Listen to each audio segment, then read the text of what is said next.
Alléluia. Je vais vous demander de rester debout. On va prier pour remettre maintenant notre cœur entre les mains de Dieu. Alléluia. Afin que ton cœur soit disposé à recevoir. Parce que je déclare que Dieu te parle cet après-midi. Et que ce que Dieu te dit cet après-midi, si tu l'appliques, ta vie change. Alléluia. Ne sois pas un auditeur oublieux. Ne sois pas une auditrice oublieuse. Mais sois un auditeur et une auditrice. Lorsque la parole est semée, cette parole porte des fruits. Alléluia. Et les fruits sont abondants. Alléluia.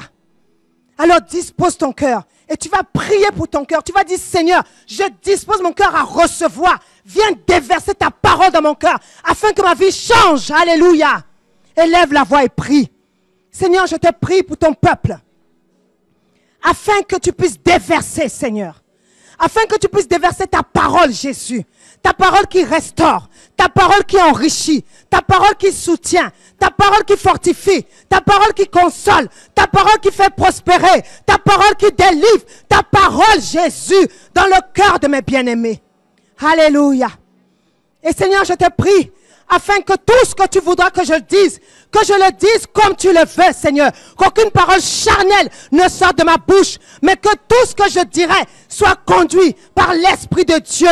Et maintenant, je prends autorité sur tout esprit de distraction et je chasse cet esprit de ce lieu au nom de Jésus. Et j'ordonne à tout esprit de la puissance des ténèbres d'être lié maintenant et à jamais. Au nom de Jésus, j'interdis à tout esprit, tout envoyé de Satan d'agir en ce lieu. Au nom de Jésus, je déclare que ce lieu est saint. J'asperge le sang de Christ partout dans cette pièce. Au nom puissant et glorieux de Jésus-Christ de Nazareth. Et je déclare que le feu dévorant du Saint-Esprit consume tout esprit qui n'est pas la gloire de Dieu en ce lieu. Car ici, Christ règne. Ici, Christ règne. Ici, Christ règne. Je le déclare au nom de Jésus-Christ. Amen.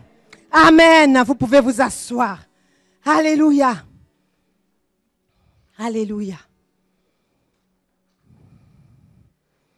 Le thème du message d'aujourd'hui, de l'enseignement d'aujourd'hui, c'est « Je t'aime d'un amour infini et inconditionnel ».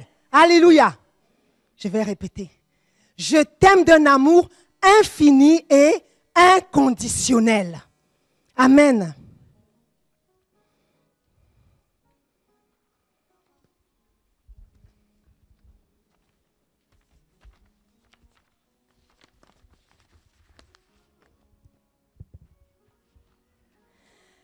Et là, on va ouvrir nos Bibles dans Genèse 4.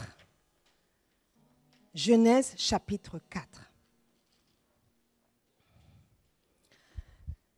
Dieu te dit aujourd'hui, je t'aime d'un amour infini et inconditionnel. L'amour de Dieu pour toi est infini. Ça veut dire qu'il n'a ni commencement, ni fin. Alléluia. L'amour de Dieu, pour toi, ma sœur, n'a ni début, ni aboutissement. Alléluia. Il n'a ni point de départ, ni point d'arrivée. Dieu te dit aujourd'hui, mon frère, mon amour pour toi n'a pas de point de départ et n'a pas de point d'arrivée. Il est infini. Et la première question qu'on peut se poser, c'est qu'entendons-nous par amour infini et inconditionnel de Dieu? Amour infini et inconditionnel de Dieu. Vous avez reçu des petites feuilles pour prendre des notes. Je vous exhorte à le faire. Alléluia. À prendre des notes comme ça, vous allez méditer. Méditer. La Bible dit médite la parole jour et nuit. Parce qu'en la méditant, elle grandit en toi. En la méditant, elle produit quelque chose en toi. En la méditant, elle te permet d'avancer. Alléluia. L'amour de Dieu est infini. Cela veut dire qu'il est sans limite, ni dans l'espace, ni dans le temps. On peut aussi dire que l'amour de Dieu est d'une intensité si grande que l'on ne peut le mesurer. Dieu t'aime d'un amour sans fin, d'un amour qu'on ne peut pas évaluer, un amour qui est indescriptible, incalculable, inestimable. On peut prendre tout l'argent qui existe dans ce monde, on le réunit, ça ne vaut pas l'amour de Christ. Ça ne vaut pas l'amour de Dieu. Alléluia. Son amour, je dirais, il est intense. C'est un amour parfait et intense. Et je vais rajouter, il est extrême. Dieu t'aime tellement que je pense que dans le dictionnaire Robert, le dictionnaire Larousse, il n'y a pas le mot qui peut dire comment Dieu t'aime. Combien Dieu t'aime. Tu as une valeur inestimable aux yeux de Dieu. Alléluia. Et l'amour inconditionnel, c'est l'amour qui est sans condition. Dieu t'aime tout simplement. Alléluia. Il ne t'aime pas parce que tu es intelligent. Il ne t'aime pas parce que tu lui fais des bonnes choses. Il t'aime tout simplement. L'amour de Dieu n'est pas fondé sur les sentiments, sur les émotions, sur les passions, etc. L'amour de Dieu, il est sans condition. Dieu t'aime, point. Dieu t'aime, point. Alléluia. Il ne t'aime pas pour une raison particulière. Il t'aime tout simplement parce qu'il est amour. Alléluia. Dieu ne nous aime pas parce que nous agissons bien envers lui et envers les autres. Il ne nous aime pas parce que nous l'aimons. D'ailleurs, c'est lui qui a déposé l'amour dans nos cœurs. La preuve est que nous étions dans le monde et nous avons décidé de changer. Pourquoi? Parce que Dieu a déposé son amour dans nos cœurs. Alléluia. Il ne nous aime pas parce que nos actions sont dignes ou méritantes. Nous ne méritons rien. Nous ne méritons même pas l'amour de Dieu. Nous ne méritons pas la grâce de Dieu. Parce que lorsqu'on voit nos comportements, je suis sûr que depuis le matin, tu as déjà péché. Depuis le matin, j'ai déjà péché. Mais Dieu t'aime, Dieu m'aime. Alléluia. En dépit de nos péchés, Dieu nous aime. Il est Dieu. Il ne nous aime pas parce qu'on lui donne quelque chose. Il ne nous aime pas parce qu'on le bénit, parce qu'on bénit son œuvre. Non. Il ne nous aime pas pour une raison matérielle. Alléluia. Il nous aime tout simplement. Il est Dieu. Il est Dieu. Il nous a tellement aimés qu'il a offert en sacrifice son Fils unique. Je dis souvent, même mon mari ne m'aime pas comme Dieu m'aime. Il peut m'aimer parce que la Bible dit, le commandement de Dieu à mon mari, c'est aime ta femme. Mais mon mari ne m'aime pas comme Dieu m'aime. C'est impossible. Parce que son amour est limité. Or, l'amour de Dieu n'a pas de limite. Il n'y a pas un point de départ à l'amour de Dieu et il n'y a pas une fin à l'amour de Dieu. L'amour de Dieu est sans commencement, sans fin. Il est éternel. Alléluia. Maintenant, nous allons parler de comment se matérialise l'amour infini et inconditionnel de Dieu. Comment se matérialise l'amour infini et inconditionnel de Dieu. Et là, je vais vous inviter à lire Genèse 4, on va lire ensemble, mais je vais faire la lecture plutôt. Genèse 4, versets 1 à 15. Genèse 4, versets 1 à 15. Je vous laisse trouver. Genèse 4, versets 1 à 15. Je lis la parole du Seigneur et je vais vous inviter pour cette première lecture, s'il vous plaît, à vous lever pour honorer notre Dieu. Je lis la parole. Genèse 4, versets 1 à 15. L'homme s'unit à Ève. Je lis dans la version Semeur. L'homme s'unit à Ève, sa femme. Elle devint enceinte et donna naissance à Caïn. Elle dit, avec l'aide de l'Éternel, j'ai formé un homme. Elle mit encore au monde le frère de Caïn, Abel. Abel devint berger et Caïn cultivateur.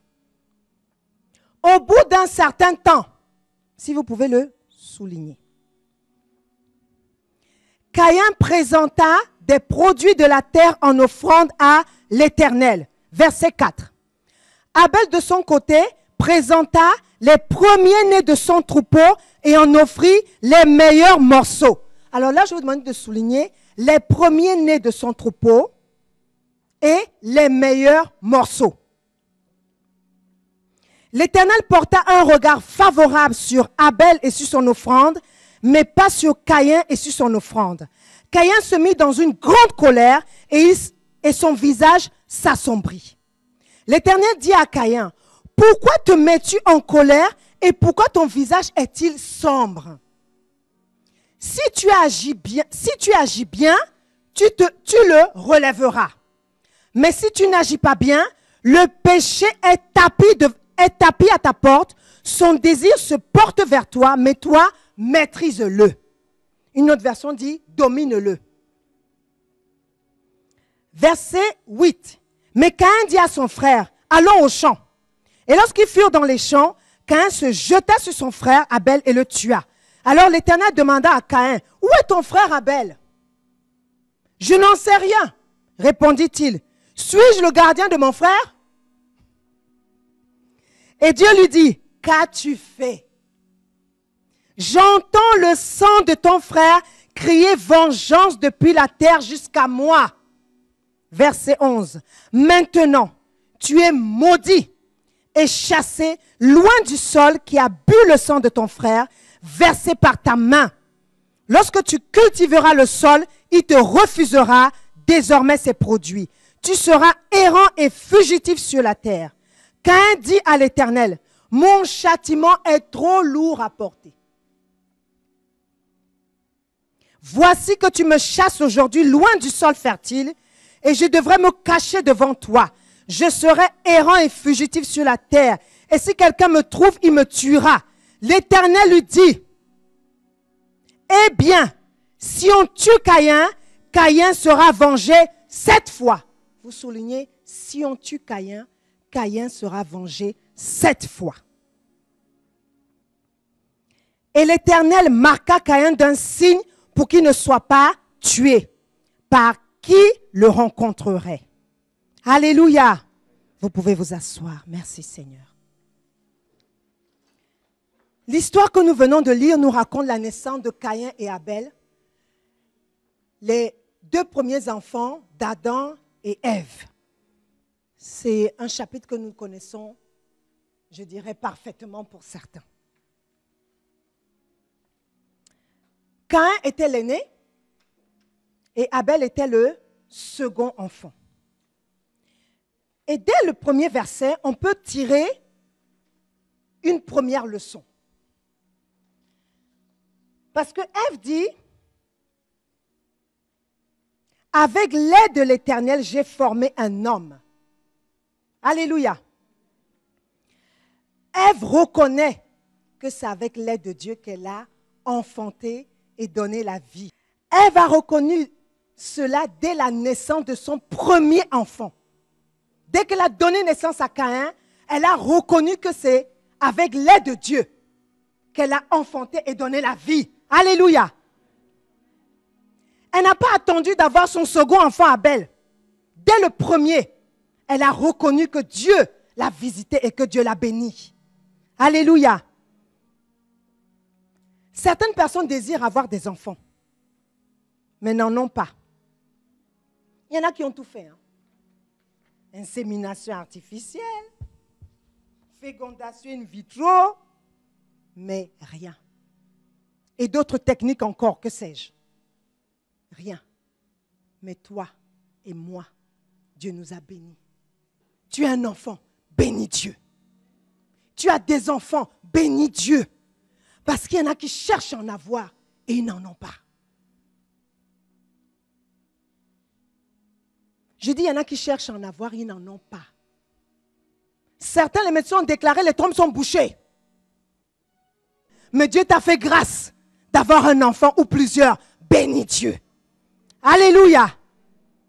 C'est une grâce. Quel que soit le comportement de ton enfant, bénis Dieu. Qui se comporte bien, qui se comporte mal, bénis Dieu. Alléluia. Consacre tes enfants à Dieu. Dis, Seigneur, je t'offre mes enfants comme un parfum de bonne odeur. Je te les donne en sacrifice. Alléluia. Que tout ce qui va arriver dans leur vie soit ce que tu as décidé. Soyons toujours reconnaissants. Alléluia. Soyons toujours reconnaissants pour tout ce que Dieu fait dans nos vies respectives. Je dis bien toujours, pas de temps en temps, toujours reconnaissant. D'ailleurs, la Bible nous dit dans 1 Thessaloniciens 5, verset 18, remerciez Dieu en toutes circonstances. Ça veut dire le malheur t'arrive, tu dis merci Seigneur. Ça fait mal, hein? Je dis le malheur t'arrive, tu dis merci Seigneur. Il y a 7 ans, j'ai perdu un bébé. À peine l'enfant est sorti, mort-né, mon mari me dit, chérie, rendons grâce à Dieu. Dieu a donné, Dieu a repris. Vous savez le premier réflexe que j'ai eu? La première pensée que j'ai eue, c'est s'il était un enfant, je l'aurais giflé. Oui.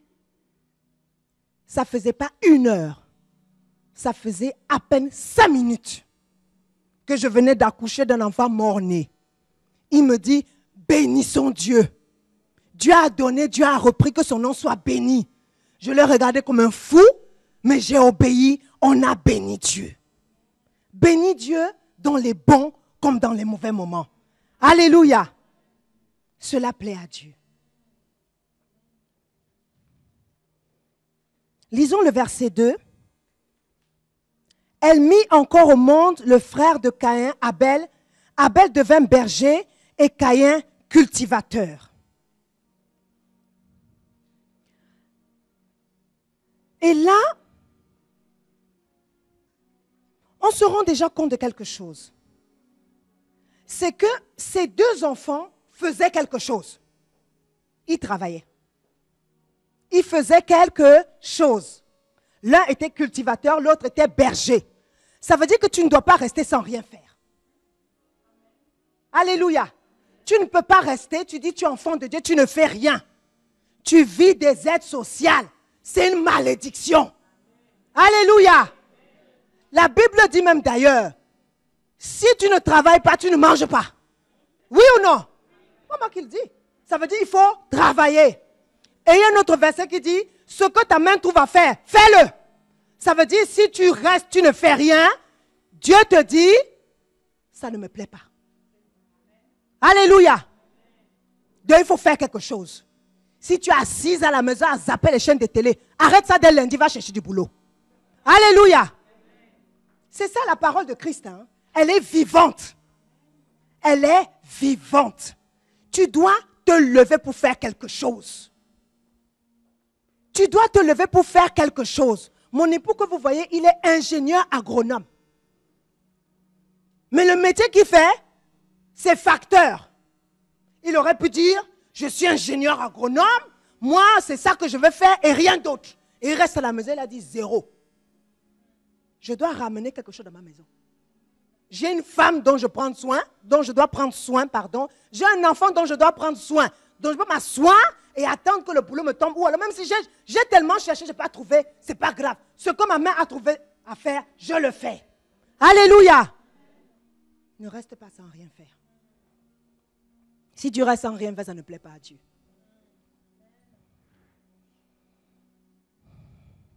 Le verset 3 nous dit, au bout d'un certain temps, Caïn présenta des produits de la terre en offrande à l'Éternel. Abel, de son côté, présenta, c'est le verset 4, Donc, au bout d'un certain temps, Caïn présenta des produits de la terre en offrande à l'Éternel. Je vais lire également le verset 4, qui dit, Abel, de son côté, présenta les premiers-nés de son troupeau et en offrit les meilleurs morceaux. L'Éternel porta un regard favorable sur Abel et sur son offrande. Amen. Caïn a offert à Dieu au bout d'un certain temps. La Bible ne dit pas tout de suite. La Bible ne dit pas dès qu'il a eu la première récolte, il a pensé à Dieu. Non. Au bout d'un certain temps. Ça veut dire qu'il s'est écoulé du temps. Or, Dieu dit quoi? Dieu dit les prémices sont à moi. Les prémices m'appartiennent.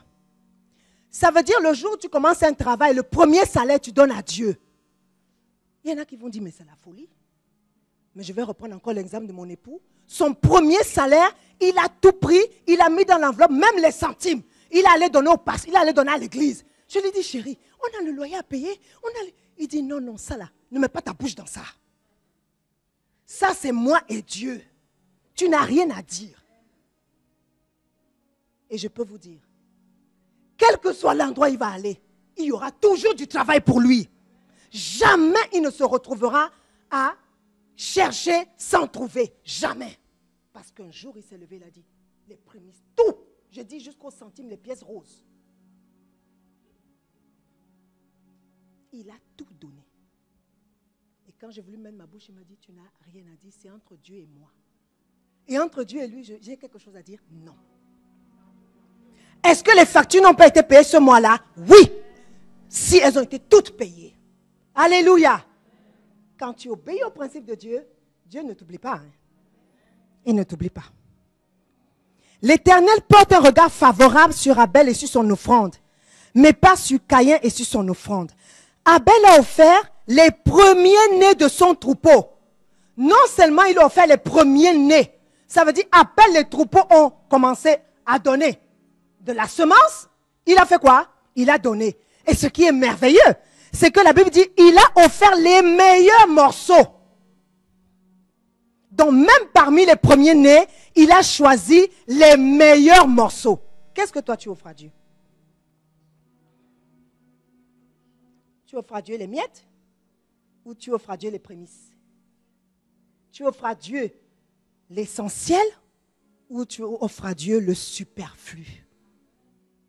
Examine ton cœur. Réfléchis. Et change. Si ce que je dis te concerne, change. Aujourd'hui, change. Tu es dans une alliance avec Dieu. Dieu se souvient de son alliance. Et Dieu marche par rapport au terme de l'alliance. Il ne change pas. Alléluia.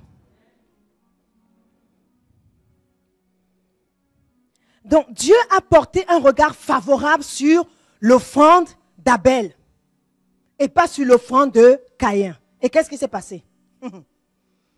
Alors là, il s'est passé quelque chose qui se passe malheureusement dans le monde chrétien et dans le monde même païen. C'est que le frère a vu, Dieu a agréé l'offrande de mon frère et la mienne non. Donc, envie, jalousie. Ça a été automatique. Il n'a même pas résisté. Hein, parce que ça aurait pu arriver. Et dit non, ça ne plaît pas à Dieu. Donc, je dois faire mieux. La prochaine récolte là. Même si c'est au bout d'un certain temps, je vais même tout donner à Dieu. Pour montrer à Dieu que je ne l'ai peut-être pas fait au départ, mais je l'aime plus que toute autre chose. Alléluia.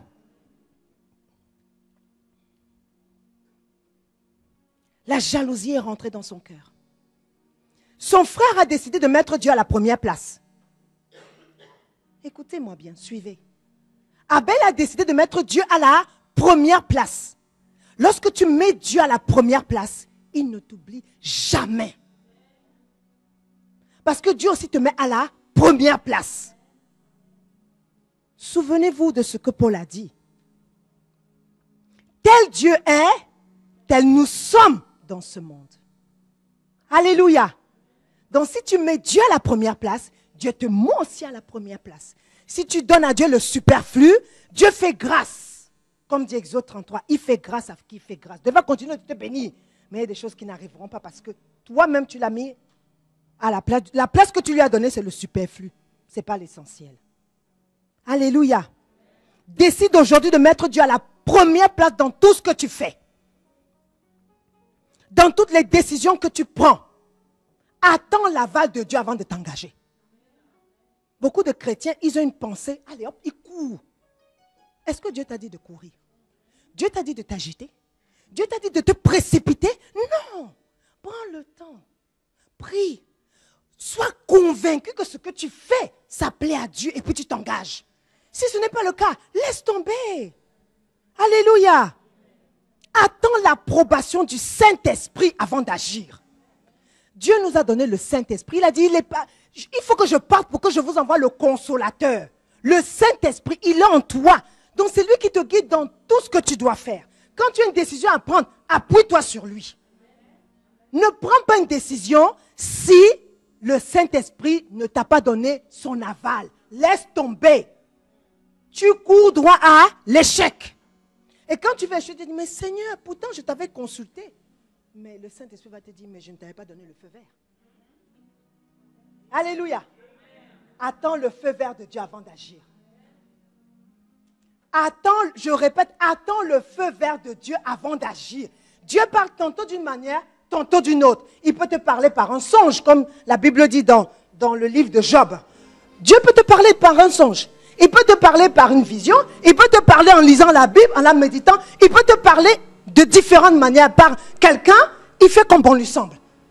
Mais attends que Dieu t'ait dit de faire avant de faire. Sinon, à un moment donné, c'est l'échec que tu auras devant toi. Même si tu donnes la dîme tous les mois, hein, même si tu donnes de grosses offrandes, à un moment donné, ça sera l'échec parce que tu désobéis à la parole de Dieu. Et si tu as du mal à prendre les décisions, je t'exhorte à faire une prière avec le psaume 32, le verset 8. C'est un verset puissant qu'on recherche, on recherche la face du Seigneur. Qui dit, je t'instruirai, je te montrerai la voie à suivre, je te conseillerai et j'aurai le regard sur toi. Alléluia. Tu as besoin de la direction de Dieu? Prie avec ce verset. Il ne tardera pas à se révéler et à te montrer sa voie. Alléluia.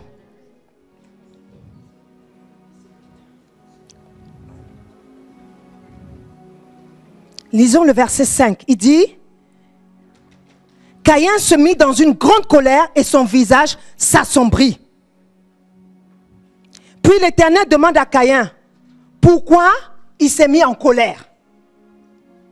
Verset 6. L'Éternel dit à Caïn, pourquoi te mets-tu en colère? Et pourquoi ton visage est-il si sombre? Si tu agis bien, tu le relèveras. Mais si tu n'agis pas bien, le péché est tapis à ta porte, son désir se porte vers toi, mais toi, maîtrise-le. Si tu agis bien, tu vas relever ton visage. Mais si tu n'agis pas bien, le péché se couche devant ta porte et ses désirs se portent vers toi. Mais toi, domine sur lui. Alléluia. Domine sur le péché. La version parole de vie dit, si tu agis bien, le péché est comme un animal couché à ta porte. Il t'attend en cachette, prêt à t'attraper. Mais toi, sois plus fort que lui. Alléluia. Sois plus fort que le péché, mon frère. Sois plus forte que le péché, ma sœur. Domine sur le péché. Domine sur le péché. Et à ce niveau, on se rend compte que l'Éternel a tendu une perche à Caïn de ne pas agir comme nous allons le voir au verset 8. Il lui a tendu la perche en lui disant, domine sur le péché. Domine.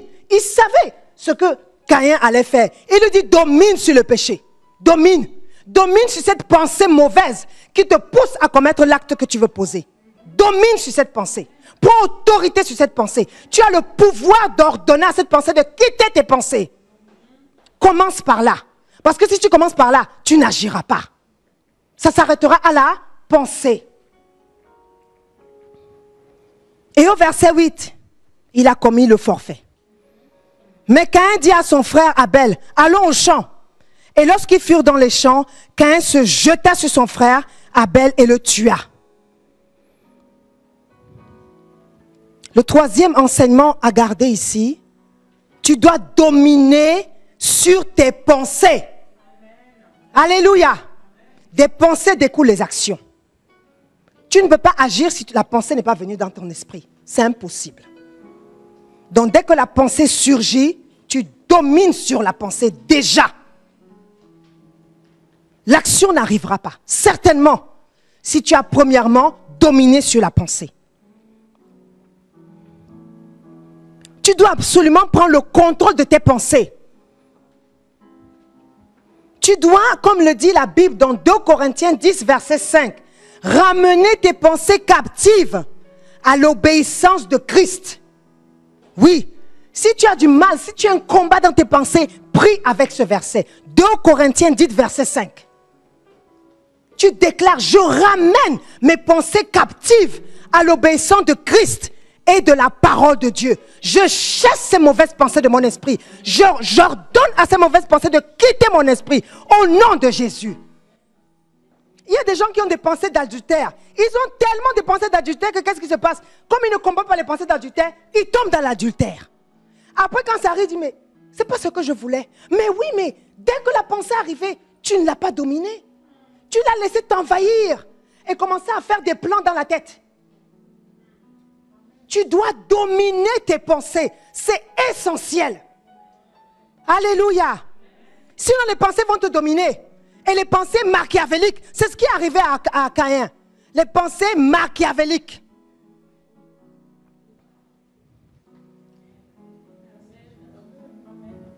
Lorsqu'une mauvaise pensée arrive, tout de suite, n'attends pas. Combat-la. Alléluia. Combat-la. Pour cela, il faut que tu aies le discernement des esprits. Il faut que tu identifies la pensée. Tu dis, cette pensée, elle ne vient pas de Dieu. Réflexe, combat, tout de suite. Rejet, tout de suite. Tu n'attends pas. On m'a dit, oui, en fait, oui, non. En fait, oui, non. Je prends autorité sur cette pensée. Je chasse cette pensée de mon esprit. J'ordonne à cette pensée de quitter ma tête au nom de Jésus. Je ramène mes pensées captives à l'obéissance de Christ et de la parole de Dieu. Et si tu nourris tes pensées de la parole, les mauvaises pensées vont partir. Alléluia. Je vous parle du vécu, hein. Oui. Les mauvaises pensées, nous les avons tous et toutes. Mais il faut les dominer. Il faut les dominer. Quand quelqu'un t'a fait du mal, je peux te garantir que la première pensée que tu as, c'est de te venger. Oui ou non? Tu peux être le plus grand chrétien. La première pensée que tu as, c'est pas Seigneur et compassion. C'est faux. La première pensée que tu as, c'est Seigneur, que le feu du Saint-Esprit l'attaque. Oui ou non? C'est vrai, non? Que le feu du Saint-Esprit le consume. Après tu dis, ah quand même pas lui, hein? L'esprit qui l'anime. C'est ce que tu dis. Même moi aussi, ça m'est arrivé de dire ça. Hein? Mais quand ça va, je dis non, ce n'est pas ce que tu veux. Seigneur, je ramène mes pensées captives à ton obéissance. J'ordonne à ces pensées de quitter mon esprit au nom de Jésus. C'est un combat permanent. Si le diable n'arrive pas à te faire tomber dans l'adultère ou à te faire tomber dans le vol, dans le mensonge, il va essayer de t'attraper quelque part. Et il peut commencer par tes pensées. Pour Caïn, ça a commencé dans la pensée. C'est pour ça que Dieu lui a dit, domine sur le péché. Il a médité le péché où? Dans sa pensée. Mais s'il avait dominé sur le péché, il ne serait pas allé jusqu'au bout. Et qu'est-ce qui est arrivé à Abel, à Caïn? Caïn a porté la jalousie tout de suite à son frère. L'acte que son frère a posé l'a rendu jaloux, envieux. Et tu ne dois pas être jaloux, envieuse, envieux. Je déteste ça. Parce que si quelqu'un est jaloux, c'est qu'il ne connaît pas son identité. Je suis convaincue, si tu connais ton identité, tu ne peux pas envier l'autre. Tu n'as même pas le temps. En fait, quand la bénédiction lui arrive, tu dis, Seigneur, bénis-le, je te rends grâce de ce que tu l'as béni. Alléluia. Et si ton cœur est sincère, Dieu le voit. Tu peux mentir aux hommes, tu peux mentir à Dieu. Non, tu peux mentir à Dieu. Il voit ton cœur, il lit ton cœur est ouvert devant lui. Quand Dieu bénit quelqu'un, réjouis-toi. Alléluia. Réjouis-toi. Réjouis-toi. Si tu ne te réjouis pas, Dieu le voit. Il y a certaines personnes qui ne sont pas bénies parce que leur cœur est tellement envieux, leur cœur est tellement jaloux de ce que Dieu fait dans la vie des autres, que le Seigneur, du coup, le cœur de Dieu s'est endurci vis-à-vis d'eux. Et ils vont attendre les bénédictions jusqu'à... Ça va pas venir. Tu vas faire de janvier à décembre, rien. 1 année, 2 années, 3, non. Que ton cœur change ce soir. Réjouis-toi de ce que Dieu fait de bien dans la vie de ton frère. Alléluia. Si tu connais ton identité en Christ, et si tu réalises que tu es unique, je répète, que tu es unique, nous pouvons avoir les mêmes dons. Mais la manière dont j'applique les dons n'est pas la même manière dont tu appliques les dons. Et la Bible dit que nous sommes le corps du Christ. Ça veut dire que j'ai besoin de toi, tu as besoin de moi. Donc tu ne dois pas me jalouser, moi je ne dois pas te jalouser. Parce que ce que le pied fait, la main ne le fait pas. Alléluia. Toi ta bénédiction c'est peut-être le pied, moi c'est la main. Moi on a besoin, le corps pour fonctionner a besoin et du pied et de la main. Alléluia. Mais toi tu fais quoi? Tu commences à jalouser le pied? Tu jalouses le pied? Mais si tu jalouses le pied, il y a un problème. Parce que ta démarche ne sera pas bonne. Il y aura un déséquilibre. Alléluia.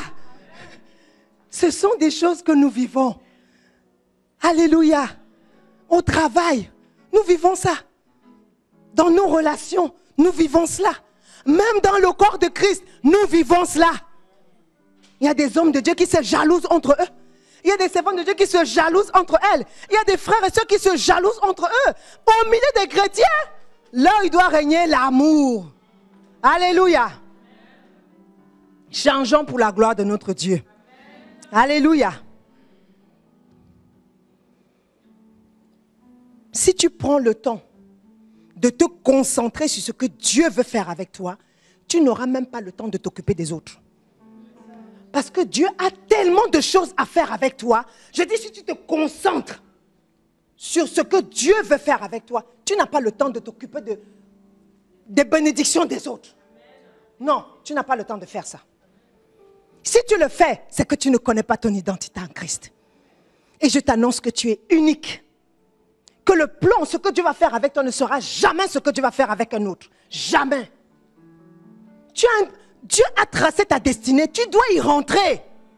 En fait, au lieu de jalouser, tu dois dire, Seigneur, ma destinée là, peut-être que ce n'est pas clair dans mon esprit. Il faut que ce soit clair. S'il te plaît, montre-moi ça clairement pour que j'y rentre vraiment.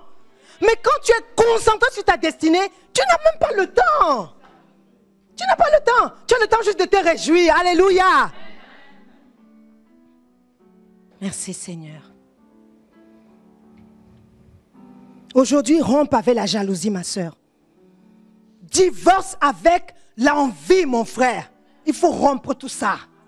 Parce que c'est un blocage pour ta vie. Un véritable blocage. Le verset 9 nous dit, alors l'Éternel demande à Caïn, où est ton frère? Je n'en sais rien. En plus, il est arrogant. Hein? Il est vraiment arrogant. Je n'en sais rien. On peut m'imaginer le geste, mais je n'en sais rien. Il est vraiment arrogant. Orgueilleux, arrogant. Répondit-il. Et il rajoute, il ne s'arrête pas là. Hein? Suis-je le gardien de mon frère? C'est moi qui le garde. Il prend vraiment Dieu pour son garçon de course. Excusez-moi l'expression. C'est son petit copain, quoi. Est-ce que je suis son gardien? Il se dit, pourquoi tu me poses la question? Tu me fatigues avec ta question. Je ne le garde pas. Quand il fait les mouvements, je ne suis pas là pour le surveiller. Pourquoi tu me poses cette question? Il est arrogant. Il est très arrogant. très, très arrogant. Il savait pertinemment où il se trouvait. Hein. Il savait ce qu'il a fait. Et à ce moment-là encore, Dieu lui a permis de se racheter. Oui, de se racheter de sa mauvaise conduite. Il aurait pu dire, mon Dieu, je regrette le geste que j'ai fait. J'ai porté envie à mon frère et je l'ai demandé de venir avec moi au champ. Et je l'ai tué. Voilà son corps. Il n'a pas fait ça. Hein? Il a dit, je ne suis pas son gardien. Et il y a des chrétiens comme ça. Hein? Ils ont fait de mauvaises choses, mais ils sont sur la défensive. Dès qu'on dit quelque chose, il a préparé la réponse avant même que la phrase ne finisse. Parce qu'il sait que dès que la soeur va finir de parler, j'ai dit, il a préparé la réponse. Mais il sait que ce qu'il a fait n'est pas bien. Il sait que ce qu'il a fait a déplu à Dieu. Mais il est sur la défensive, prêt à attaquer. D'ailleurs, même quand tu lui poses la question, il est prêt à bondir sur toi.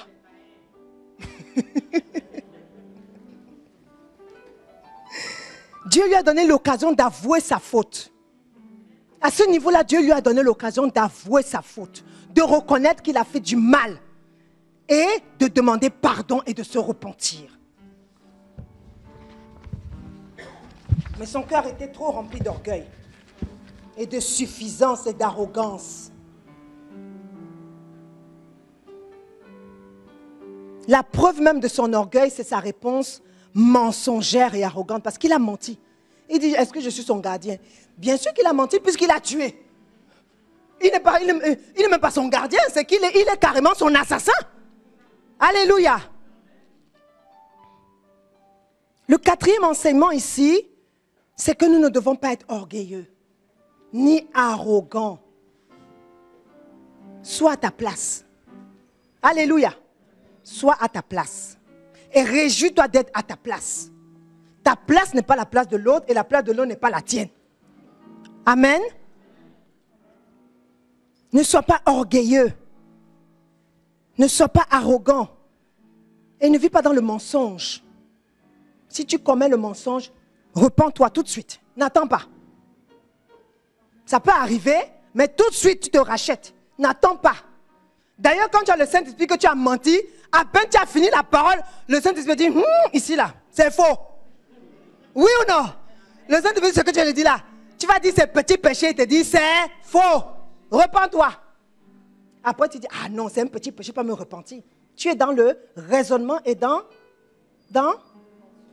mensonge, la désobéissance. Amen.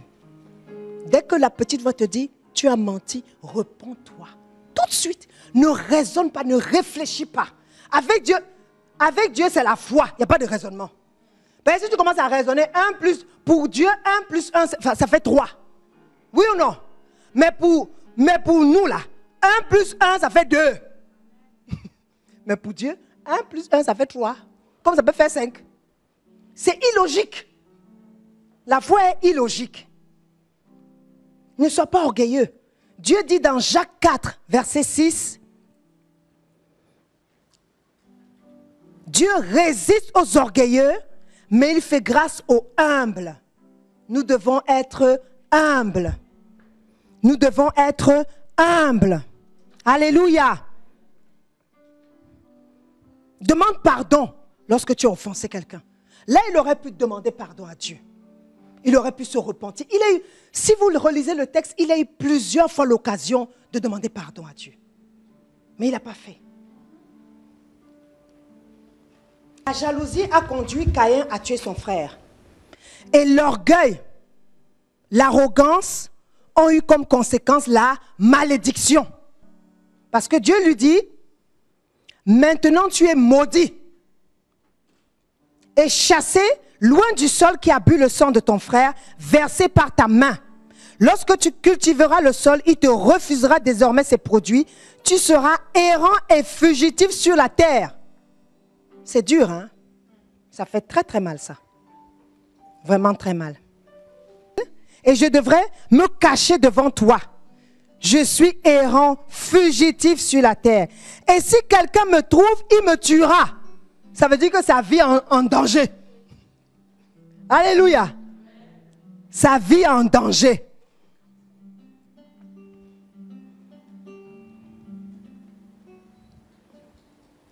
Et jusqu'à ce niveau, si vous observez bien, Caïn ne s'est pas repenti.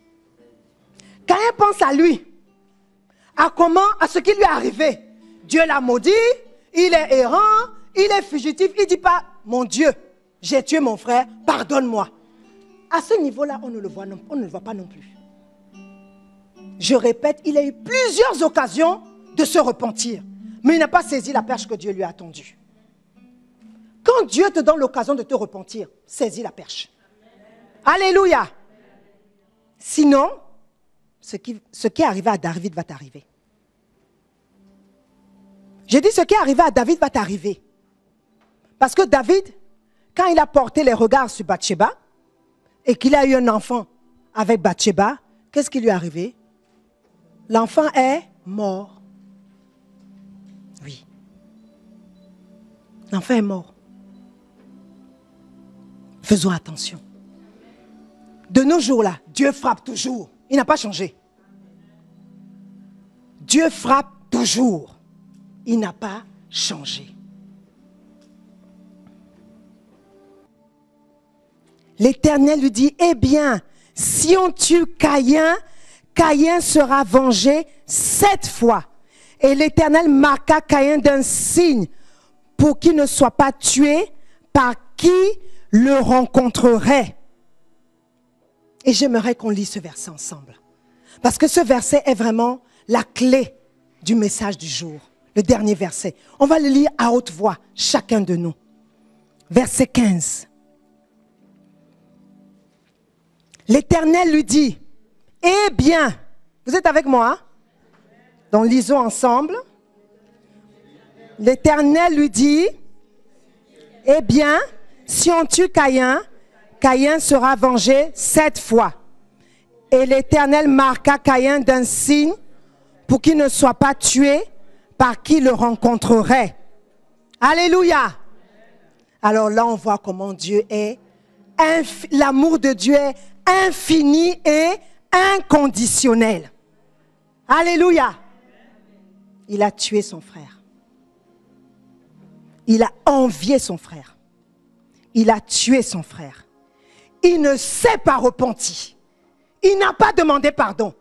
Mais regardez ce que Dieu lui dit. Alléluia. J'avais déjà lu ce verset, hein? Mais ce jour-là, c'était clair. L'amour de Dieu est infini. Et il est inconditionnel. Alléluia. Alléluia. Je dis l'amour de Dieu est infini et inconditionnel. Alléluia. Ça veut dire que même quand tu fais des choses, Dieu sait que c'est mauvais. Il déteste ce que tu fais, mais il continue de t'aimer. Alléluia. Il continue de te bénir. Il continue de poser sa main sur toi. Il continue d'arroser ta vie malgré tes péchés. Parce que Dieu t'aime d'un amour inconditionnel et infini. Alléluia. Acclamons le Seigneur. Acclamons, acclamons, acclamons, acclamons le Seigneur. Alléluia. Alléluia. On est quasiment à la fin. Le dernier enseignement est le plus précieux de tout ce qu'on a dit cet après-midi. C'est que l'amour de Dieu pour toi, il est infini et inconditionnel. Alléluia. Oui. Si on tue Caïn, Caïn sera vengé 7 fois. Dieu ne dit pas une fois. Dieu ne dit pas 2 fois. Dieu ne dit pas 3 fois. Dieu ne dit pas 4 fois. Dieu ne dit pas 5 fois. Dieu ne dit pas 6 fois. Dieu dit 7 fois. Alléluia. Alléluia. Dieu t'aime. Dieu t'aime tellement qu'il dit, si on te tue, tu seras vengé 7 fois. Alléluia. Oh, ça c'est puissant. C'est la parole Réma pour toi.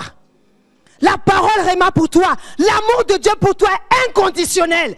Quiconque se met sur ton chemin pour t'attaquer, il trouve Dieu devant lui. il trouve Dieu devant lui. La vengeance de Dieu sévit toujours. Elle prend le temps. Dieu ne court pas. Il n'est pas pressé. Mais quand Dieu frappe, ça fait trop mal. Dis à tes ennemis, j'ai pitié de vous. Oui, j'ai pitié. Parce que quand mon Dieu va sévir, oh, vous allez regretter le jour où vous avez monté le coup. Alléluia. Je dis, vous allez regretter le jour où vous avez monté le coup. Parce que ce jour-là, vous avez vous-même décidé d'arrêter votre vie. Alléluia. Dieu est capable de tuer. La Bible dit, il donne des peuples pour toi. Alléluia. Il donne des peuples pour ta vie. C'est pas moi qui le dis. Il donne des peuples pour ta vie. Ça veut dire que Dieu t'aime tellement qu'il peut décimer toute la France pour toi. Alléluia. Dieu t'aime. Dieu t'aime. Ma soeur réalise que Dieu t'aime. Mon frère réalise que Dieu t'aime. Et il ne t'aime pas parce que tu donnes la dîme. Il ne t'aime pas parce que tu pries. Il ne t'aime pas parce que tu le mérites. Tu ne mérites rien du tout. Tout est grâce. Mais Dieu t'aime. Dieu t'aime. Dieu t'aime tellement qu'il a envoyé son seul fils afin que tu sois sauvé. Alléluia. Alléluia. Et l'Éternel marqua Caïn d'un signe pour qu'il ne soit pas tué par quiconque le rencontrerait. Et je te dis, Dieu t'a marqué d'un signe. Si le diable te cherche, il a affaire à toi. Dieu a affaire à lui plutôt. Si le diable te cherche, il a affaire à Dieu. Parce que Dieu t'a marqué d'un signe. Un signe indélébile. Personne ne peut enlever le signe que Dieu a posé sur ta vie. Personne ne peut l'enlever. Je dis personne. Parce que ce signe est indélébile. Indélébile. Ils peuvent t'amener chez les sorciers. Ils peuvent t'amener chez les gardiens des affaires. Ils peuvent t'amener chez les magiciens. Je dis, ta vie est en Christ. Et la marque que Dieu a posée sur ta vie là, personne ne peut l'ôter. Personne. Même tes propres agissements ne peuvent pas l'ôter. Parce que Dieu t'aime. Alléluia. Levons-nous, levons-nous, levons-nous. Alléluia. Merci Seigneur. Gloire à toi Jésus. Gloire à toi Jésus.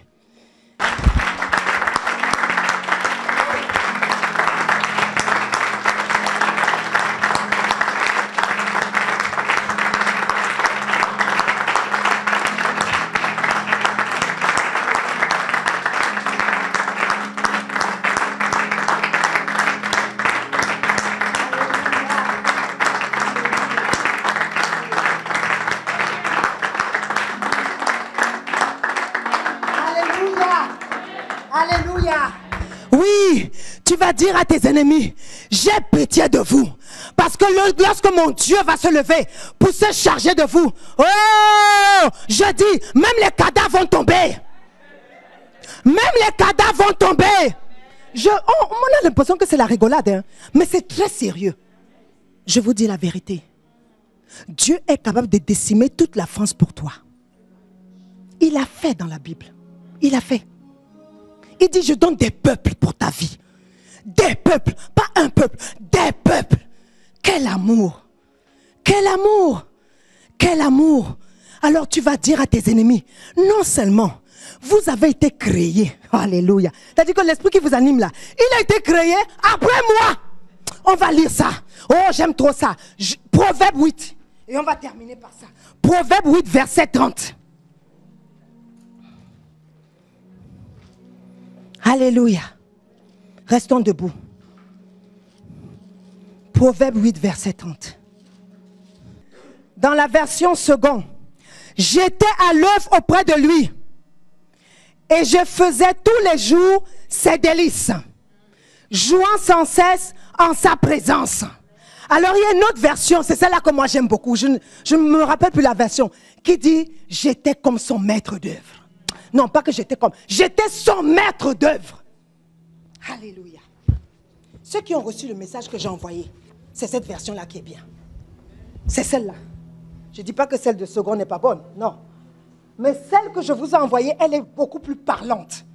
Elle te permet de réaliser que quand Dieu a créé les cieux, quand Dieu a créé la terre, toi, il t'avait déjà créé. Alléluia. Il t'avait déjà créé. Il t'avait déjà créé. Ah, c'est puissant. Le verset 30 dit, J'étais à ses côtés, comme son maître d'œuvre, sans cesse, objet de ses délices. Je dansais devant lui, jour après jour. Alléluia. Dieu te dit que tu étais à ses côtés comme son maître d'œuvre. Et le verset 22 te dit, or l'Éternel me possédait tout au début de son activité.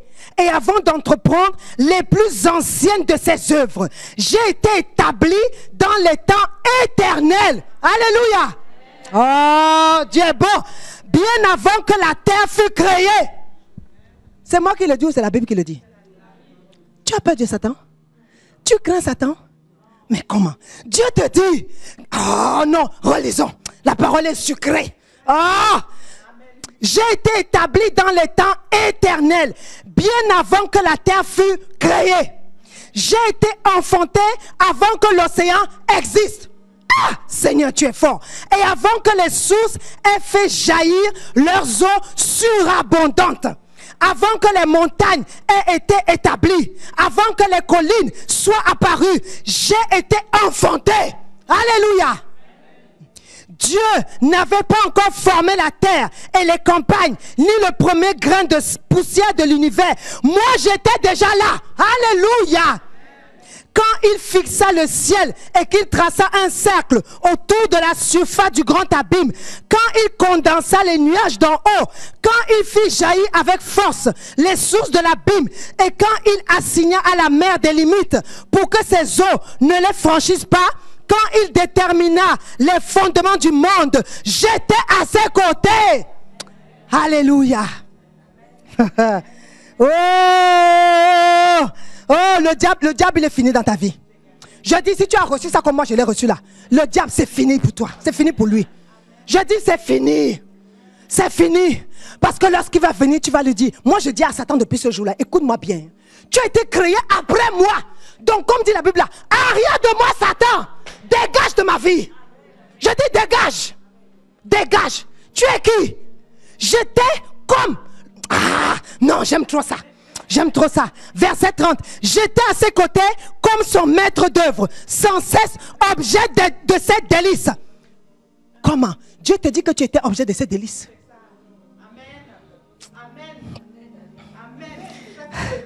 Ah, Jésus, tu es merveilleux.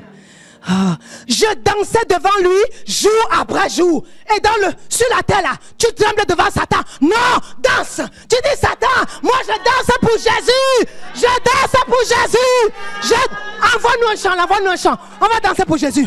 Je danse pour Jésus. Si tu veux marcher dans les rangs, marche. Danse pour Jésus. On va danser pendant 2 minutes.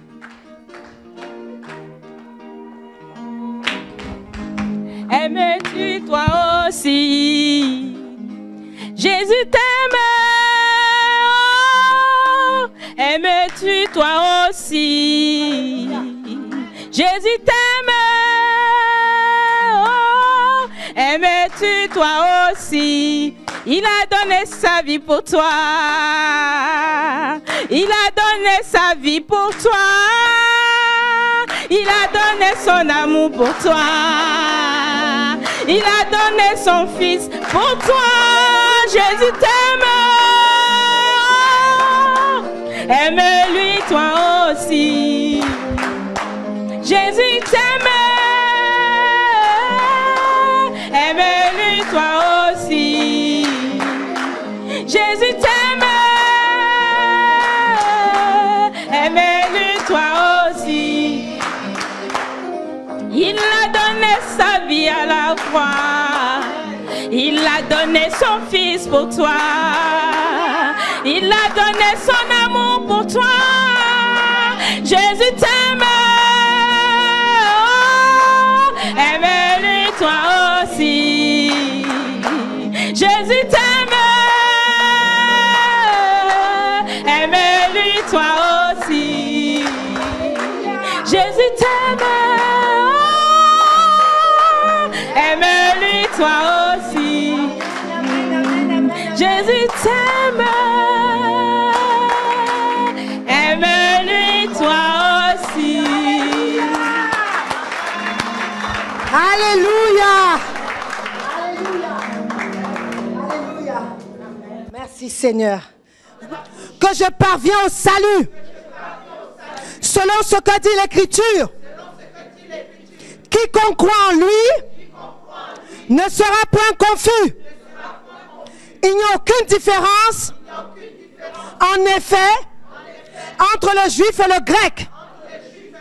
Puisqu'ils ont tous un même Seigneur, qui est riche pour tous ceux qui l'invoquent. Car quiconque invoque le nom du Seigneur est sauvé. Seigneur, aujourd'hui, je te donne ma vie. Aujourd'hui, je renouvelle mon alliance avec toi. Aujourd'hui, je décide de marcher dans tes voies. Je décide de t'obéir. Je décide de te suivre. Je décide de faire de toi mon Seigneur, mon Sauveur, maintenant et pour toujours. Je décide de renoncer à Satan et à toutes ses œuvres. Et je te donne ma vie. Prends ma vie. Guide ma vie. Soutiens ma vie. Maintenant et pour toujours. Au nom de Jésus. Amen. Acclame le Seigneur.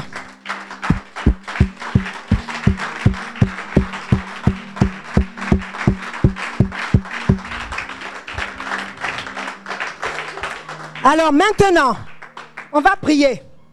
Et le verset vraiment que le Seigneur a mis sur mon cœur, c'est Ésaïe 65. Verset Ésaïe 65, verset 24. Alléluia. Avant qu'il m'appelle, je leur répondrai. Alléluia. Dieu te dit qu'avant que tu l'appelles ce soir, il t'a déjà répondu. Tu n'auras même pas fini d'ouvrir ta bouche pour parler tout à l'heure. Dieu t'aura déjà entendu. Alléluia. Avant qu'il m'invoque, je répondrai. Alléluia. Dieu te dit qu'avant que tu l'invoques ce soir, il te répond. Avant que tu aies cessé de parler, il t'exauce. Alléluia. Et moi, je vais lire la version Semeur. Alors, avant qu'ils ne m'invoquent, je les exaucerai. Ils parleront encore que j'aurais déjà entendu. Alors, est-ce que tu crois? Parce qu'avec ce qu'on a lu là, si tu ne crois pas, tu as un problème.